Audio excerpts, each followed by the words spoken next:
Now the serpent was more subtle than any beast of the field which the Lord God had made.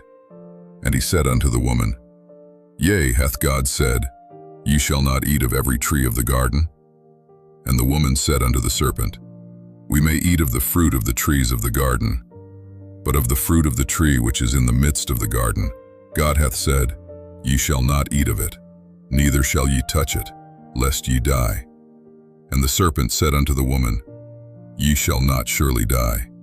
For God doth know that in the day ye eat thereof, then your eyes shall be opened, and ye shall be as gods, knowing good and evil.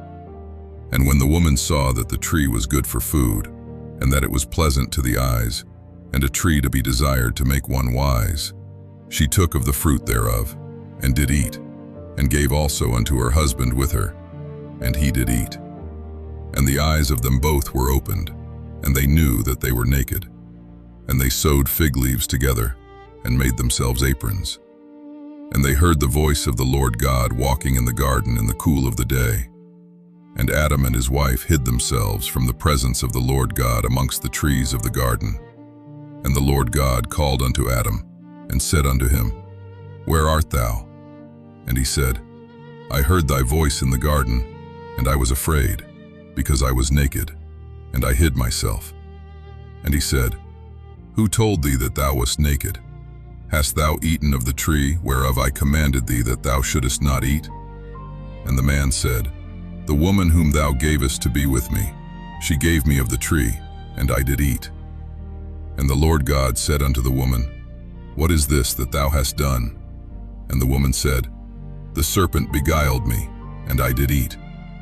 And the Lord God said unto the serpent, Because thou hast done this, thou art cursed above all cattle, and above every beast of the field. Upon thy belly shalt thou go, and dust shalt thou eat all the days of thy life.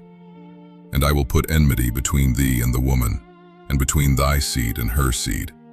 It shall bruise thy head, and thou shalt bruise his heel. Unto the woman he said, I will greatly multiply thy sorrow and thy conception. In sorrow thou shalt bring forth children, and thy desire shall be to thy husband, and he shall rule over thee.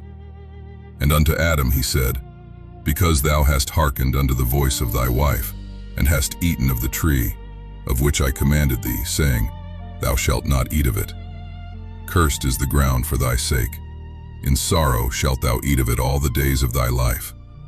Thorns also and thistles shall it bring forth to thee, and thou shalt eat the herb of the field.